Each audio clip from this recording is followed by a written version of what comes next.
yang diantaranya dua pasangan calon, Gibran Rakabuming Raka dan juga Teguh Prakosa, pasangan calon nomor urut pertama, kemudian pasangan calon nomor urut 2, Bagio Wahyono dan calon wakil wali kota Suparjo Franciscus Saverius atau biasa kita kenal Suparjo FX.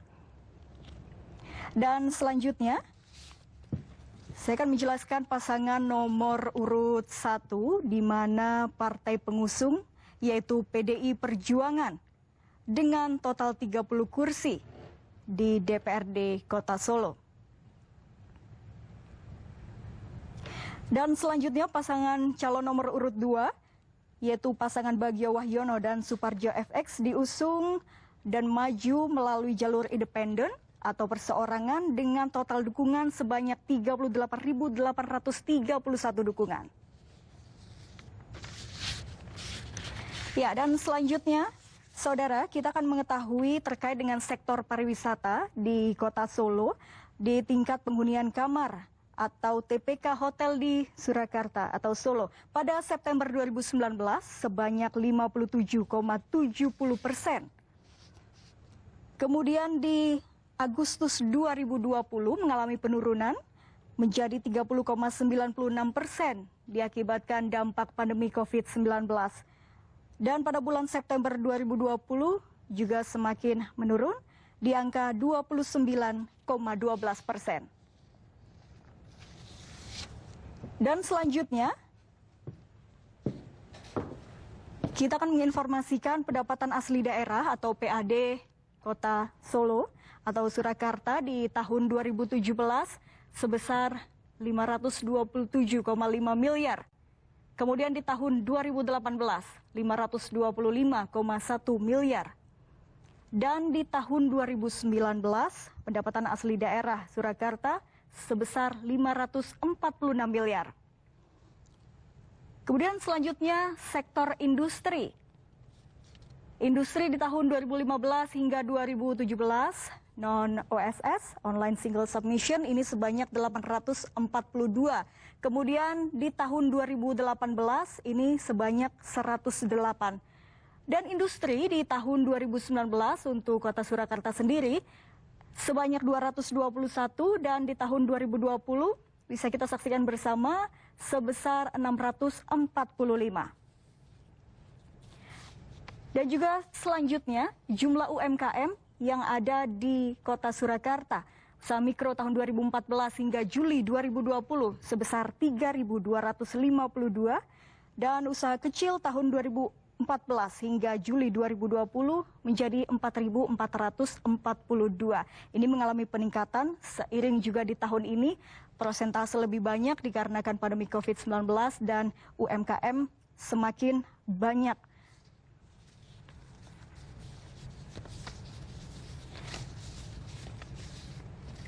Ya, baik, dan selanjutnya kami akan menyapa narasumber kami selanjutnya, yaitu Rektor dari UNS. Selamat malam, Pak Rektor. Selamat malam, Mbak Silka.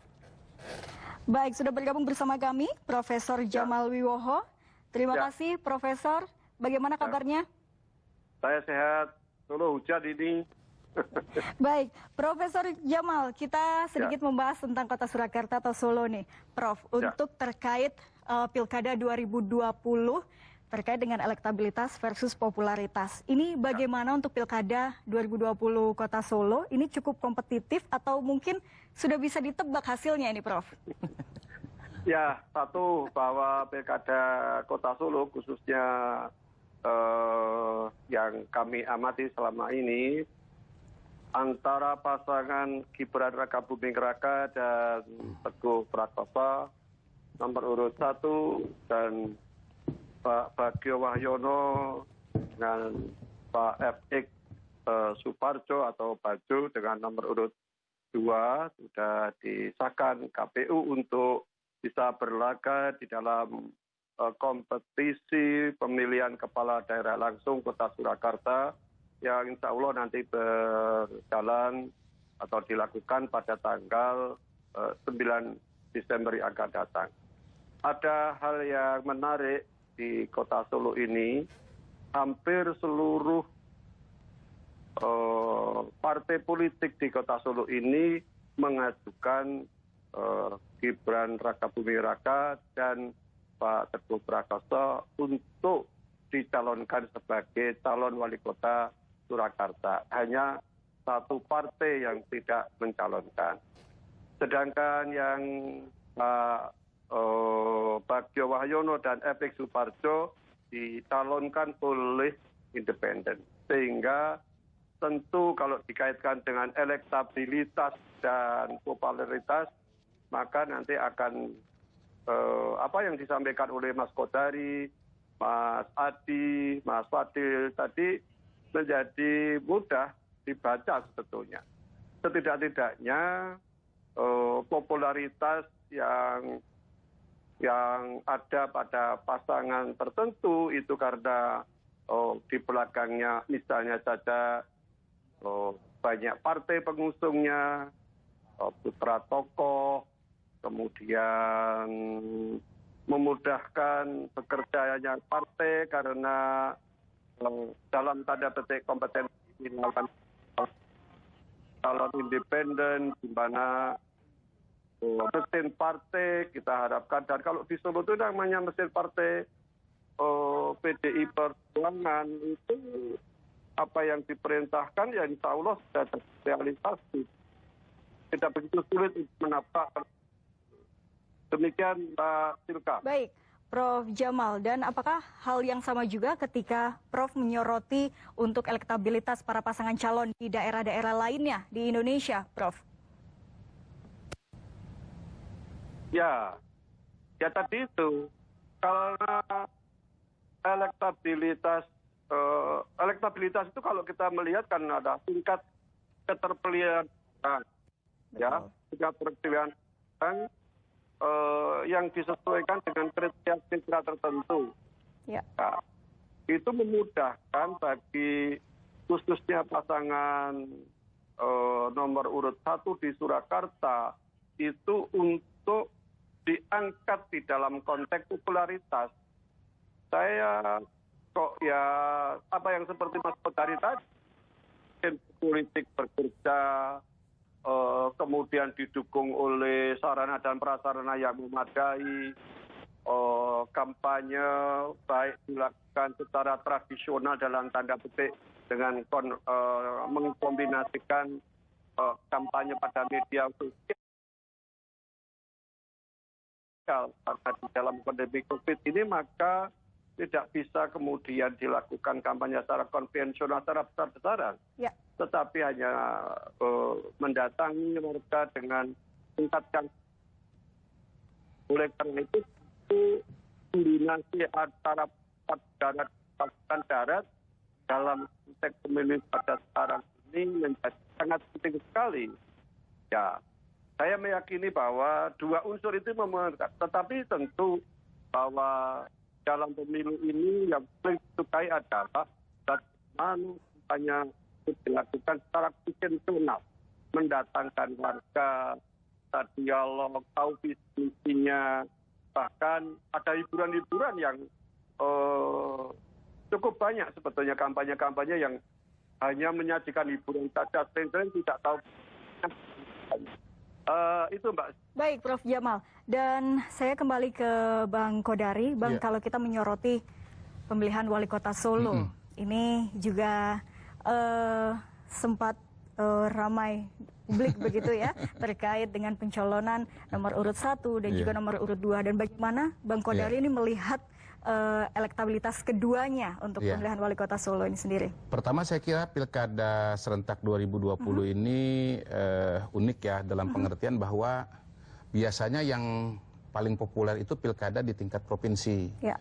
Misalnya Jakarta ya tahun 2017 atau di Jawa Barat, Jawa Tengah, Jawa Timur di tahun 2019. Tapi khusus di tahun 2020 saya kira yang paling populer, paling banyak diberitakan itu justru kota. Gitu ya. Baik. Dan saya lihat ada 3 kota. Pertama kota Solo, yang kedua kota Medan, yang ketiga kota Tangerang Selatan. Baik. Tempatnya Pak Adi Prayitno ini gitu loh ya. Kenapa begitu? Karena memang ada figur-figur seperti Gibran. Ya.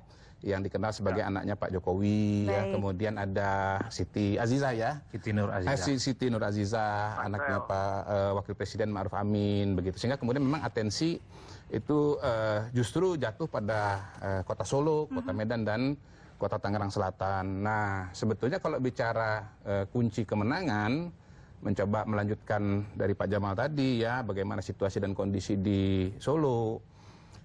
Biasanya memang nomor 1 itu adalah popularitas pribadi calon, begitu. Itu yang jadi kunci, begitu. Tetapi dalam kasus di kota Solo, ya, ini ada kekhasan dan ada keunikan, gitu. Pertama adalah di Solo itu ada partai yang sangat dominan, ya. Tadi sudah disebut juga oleh Silka ya, bahwa di sana PDI Perjuangan itu perolehan kursinya 30 dari total sekali. 45 kursi, artinya 2/3 itu PDI Perjuangan, begitu. Dan memang saya menyebut Solo ini sebagai kandangnya kandang banteng, gitu. Jadi Jawa Tengah itu kandang banteng, ini ada kandangnya kandang banteng lagi. Baik. Jadi banteng paling galak, banteng paling kuat itu ada di kota Solo, begitu. Dan artinya ya kalau kita lihat pengalaman Pak Jokowi jadi wali kota, ya beliau terbantu antara lain oleh PDI Perjuangan, begitu. Nah, yang kedua, memang Gibran sedikit banyak terbantu oleh popularitas Pak Jokowi sebagai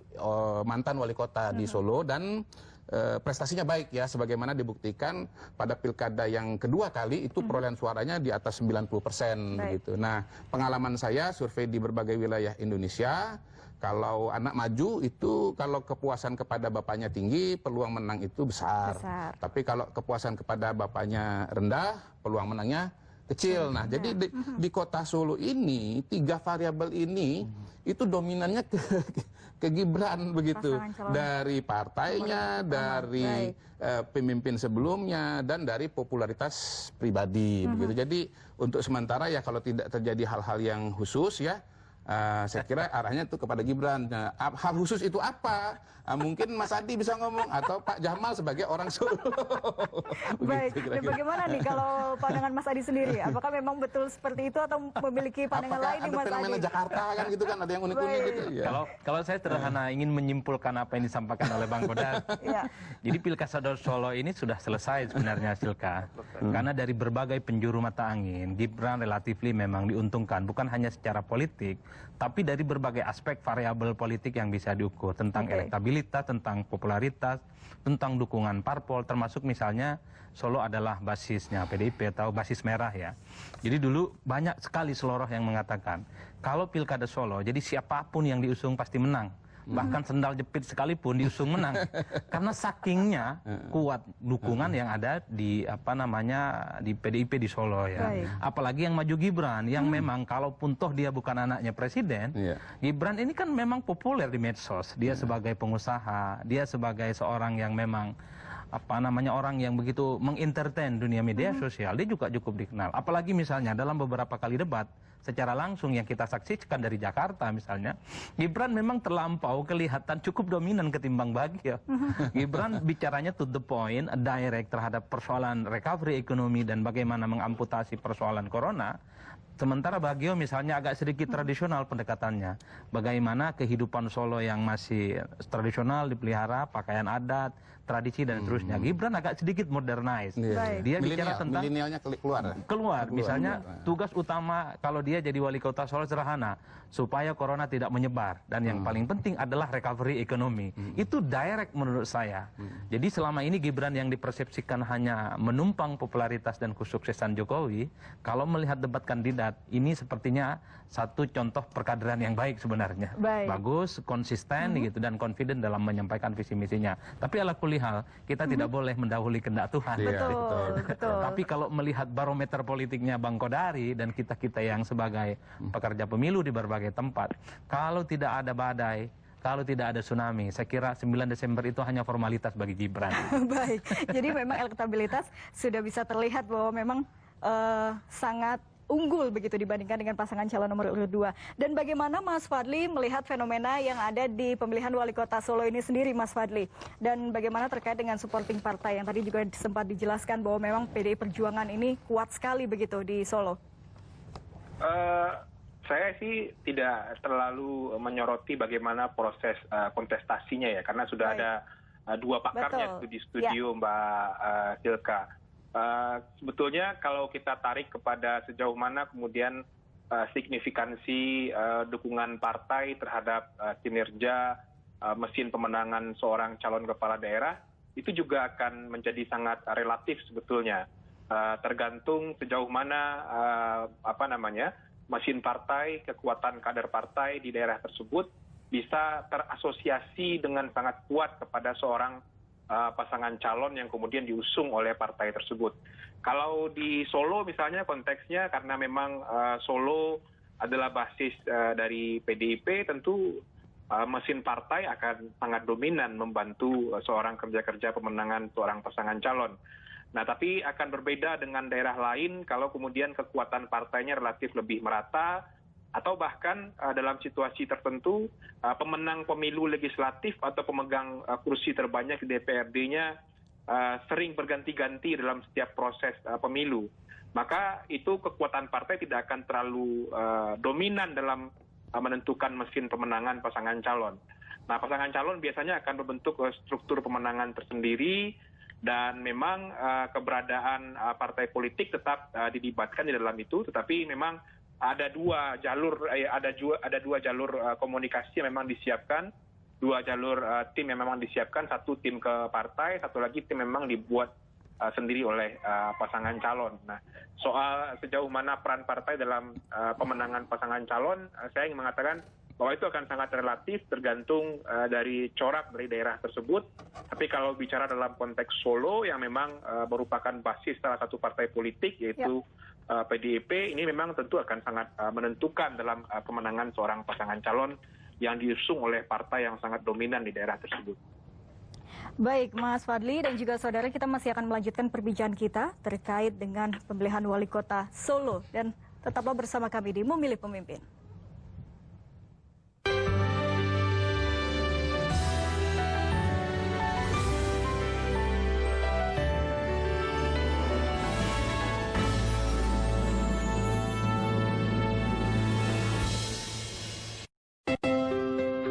Selalu mengingatkanku untuk menjaga kesehatan tubuh dengan olahraga yang teratur. Sekarang, berolahraga di fasilitas umum wajib mengikuti protokol kesehatan yang berlaku. Seperti ayah bilang, ini adaptasi kebiasaan baru dalam hidup kita sekarang. Tetap jaga kesehatan ya guys. Sampai jumpa. Pemilihan kepala daerah serentak akan dilaksanakan pada Rabu 9 Desember 2020. Pemilihan akan dilaksanakan di 9 provinsi, 224 kabupaten, dan 37 kota. Apa saja yang harus dilakukan untuk mencegah penularan COVID-19 ketika melakukan pemungutan suara? Memakai masker dan face shield.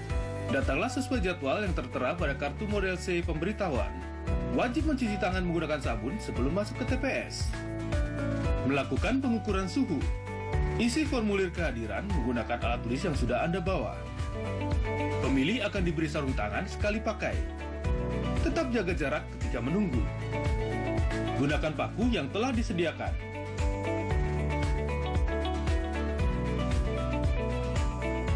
Petugas akan meneteskan tinta ke jari pemilih. Cuci tangan kembali sebelum meninggalkan TPS. Suara kita menentukan masa depan bangsa. Aku mau nanya nih, kamu udah ada jawabannya apa belum? Aku pilih dia yang masa lalunya bersih dan juga menjaga tangannya tetap bersih. Terima kasih banyak ya Mas. Kesehatan dalam penyelenggaraan pilkada harus ditegakkan dan tidak ada tawar-menawar. Aku suka yang tidak tawar-menawar dengan protokol kesehatan. Aku pilih kamu.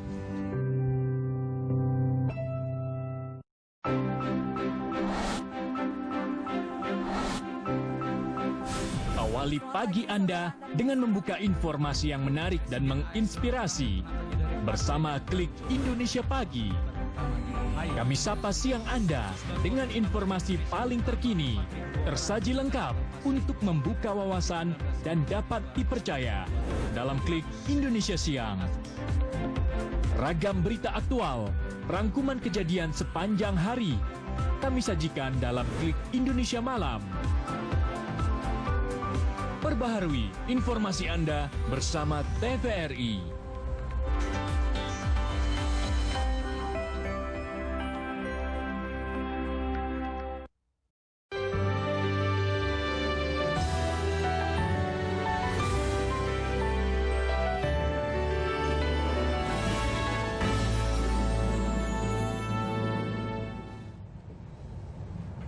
Terima kasih saudara, Anda masih bersama kami di Memilih Pemimpin. Dan sebelum kita melanjutkan perbincangan dengan tema kita elektabilitas versus popularitas, kami memiliki tayangan harapan masyarakat Solo untuk wali kota terpilih nantinya. Dan ini dia tayangannya untuk Anda. Kalau untuk harapannya pemimpin Solo sih, ya kalau kita lihat sosok dulu Pak Jokowi ya. Pak Jokowi ini benar-benar membuat Solo itu benar berubah total. Berubah menjadi kota yang istilahnya wisata banget gitu kan. Untuk masyarakatnya bisa beraktivitas dengan baik gitu kan. Harapannya sih bisa meneruskan apa yang dulu sudah dilaksanakan Pak Jokowi, terus ke wali kota berikutnya, dan harapannya nanti dengan calon yang baru, dengan yang sudah ditetapkan sekarang sih harapannya bisa meneruskan apa yang sudah dilaksanakan. Yang bisa ngayomi dan juga memberikan inspirasi untuk kaum-kaum masyarakat yang lemah, miskin, dan tersingkir dan difabel. Untuk saat ini difabel masih kurang banyak perhatian karena kan yang memikirkan itu hanya komunitas-komunitas tertentu, bukan dari kantor-kantor pemerintah. Yang saya harapkan kemarin itu kalau bisa kaum-kaum difabel dan juga masyarakat miskin itu masih semakin bisa diperhatikan lagi. Saya kepinginnya pemimpin yang sekarang itu lebih memikirkan rakyat yang kecil. Ya, seperti kayak saya ini gitu. Memikirkan selalu yang di bawah, memikirkan ekonomi, ya semuanya lah gitu. Jadi kembali ke Surakarta, itu kan kota jasa dan perdagangan, tidak punya sumber daya alam. Sudah harus pinter-pinter mendatangkan investasi, investor dan sebagainya. Nah, maksud saya pimpinan daerah, kepala daerah besok ya yang seperti itu kan 15 setelah tahun terakhir ini kan sudah ditanamkan, sudah ada, nanti tinggal melanjutkan untuk pemimpin yang akan datang. Yang jelas harus cerdas mendatangkan investor, investasi supaya roda perekonomian tetap bergerak di kota Surakarta. Baik, dan itu tadi pemirsa tayangan harapan masyarakat Solo untuk wali kota terpilih, dan saya ingin menuju ke Prof. Jamal Wibowo. Prof, tadi harapan dari masyarakat Solo ada yang ingin nantinya diteruskan untuk program-program dari wali kota sebelumnya, kemudian juga perhatian terkait dengan disabilitas, memikirkan rakyat kecil, dan juga banyak aspirasi-aspirasi lainnya. Namun sebetulnya hal krusial apa yang perlu segera ditangani untuk pemimpin terpilih nantinya untuk pemilihan wali kota Solo, Prof. Jamal?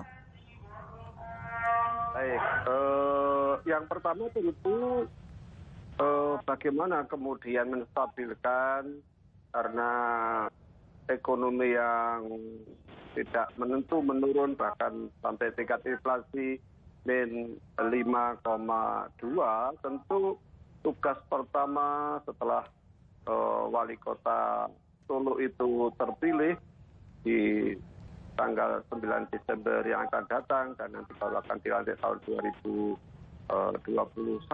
adalah pembenahan sektor-sektor yang terdampak karena COVID. Satu, itu ekonomi. Yang kedua,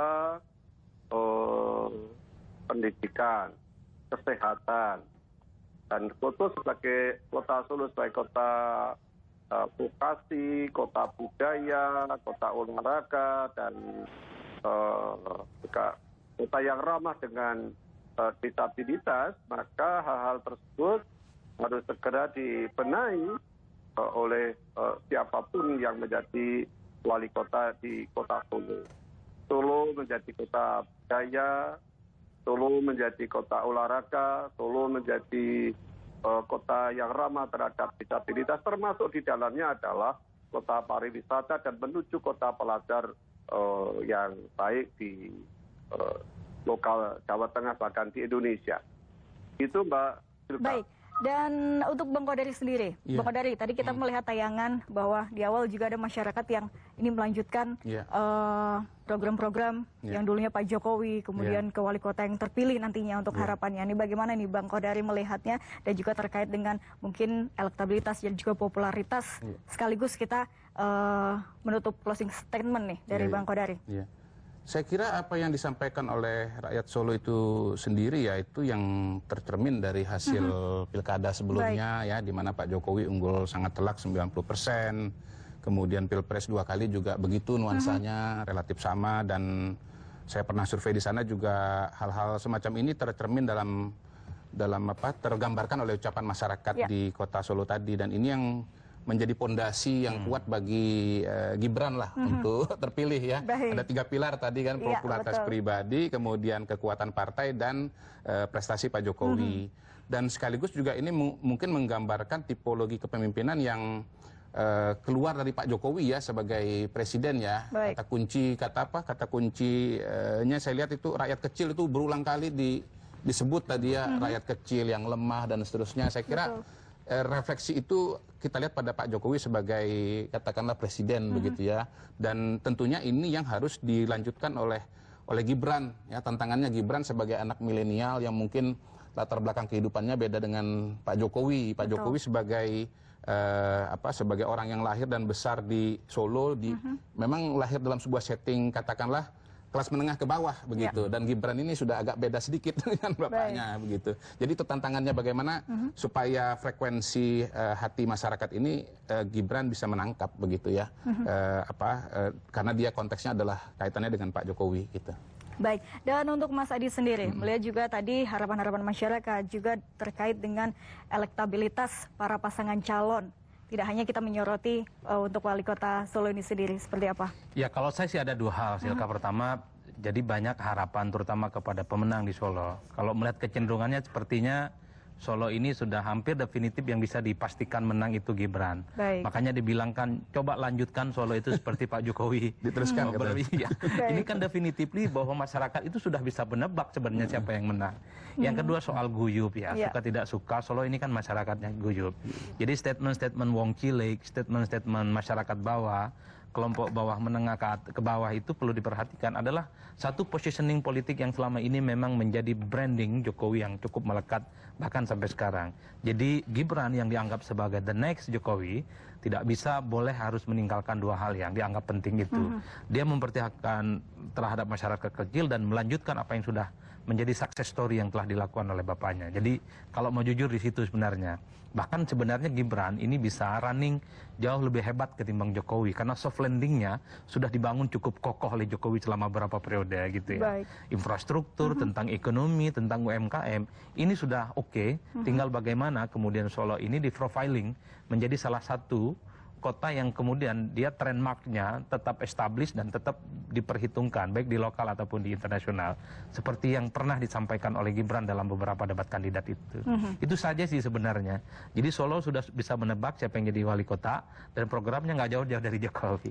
Itulah Solo saat ini. Baik. Dan yang penting ini sesuai dengan harapan para masyarakat seperti itu.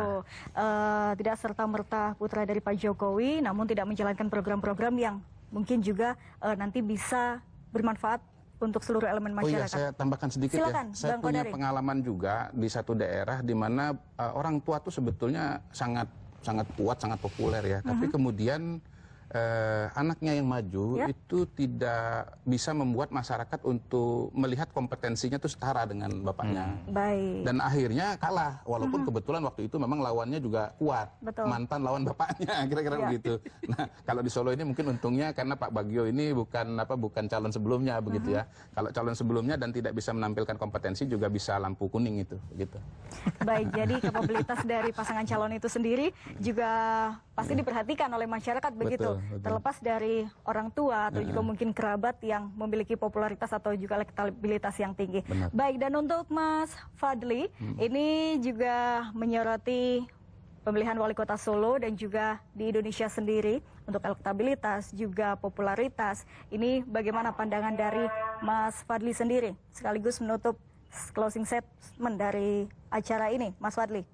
Ya, hakikat dari sebuah proses pemilihan langsung itu kan memang bagaimana kemudian calon kepala daerah ini bisa menangkap bahasa publik, menangkap harapan pemilih, mendengar dan kemudian merumuskan apa yang kemudian menjadi keluhan masyarakat untuk nanti dibahasakan dalam bahasa kebijakan ketika sudah menjabat sebagai kepala daerah.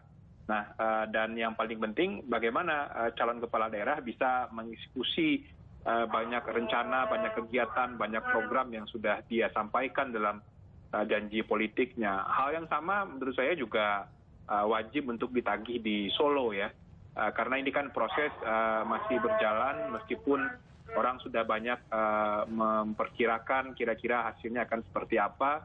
Tapi saya kira menunggu proses sampai selesai juga menjadi sangat penting. Itu yang pertama. Nah yang kedua menurut saya yang juga tidak kalah pentingnya yang perlu diperhatikan dari pemilihan di Solo nanti adalah soal bagaimana kontrol terhadap jalannya pemerintahan terpilih. Karena ada figur yang sangat dominan juga didukung oleh partai politik yang sangat dominan di pemerintahan, khususnya di kota Solo itu sendiri, maka kontrol formal dari kekuasaan juga menjadi sangat penting. Dan juga kontrol dari publik tentunya, karena kekuasaan kalau berjalan tanpa kontrol bisa bergeser ke sana kemari dia. Nah oleh sebab itu mengelola harapan masyarakat, menangkap dan kemudian menyelesaikan persoalan-persoalan masyarakat ketika kampanye seperti ini menjadi sebuah kewajiban bagi siapapun kepala daerah terpilih nanti. Nah yang kedua tantangannya adalah bagaimana nanti kontrol publik, kontrol kekuasaan, kontrol sistem terhadap jalannya kekuasaan kepala daerah juga menjadi sangat penting agar kekuasaan itu tetap on the track ya, berjalan sebagaimana mestinya dan betul-betul bisa fokus. Yang kita soroti yaitu pemilihan wali kota Solo, mungkin harapan ke depannya ini seperti apa, Prof? Ya, yang penting bahwa kami sangat berharap dengan pilkada serentak di 270 tempat ini bisa berjalan lancar dan jangan sampai pilkada ke depan ini menjadikan klaster baru tentang COVID-19. Memang agak berbeda, tetapi memang ini adalah harapan sebagian besar masyarakat kita, khususnya di Solo dan umumnya di Indonesia yang akan melakukan pilkada ini agar tidak menimbulkan klaster baru tentang klaster pilkada karena COVID ini. Itu Mbak Silka.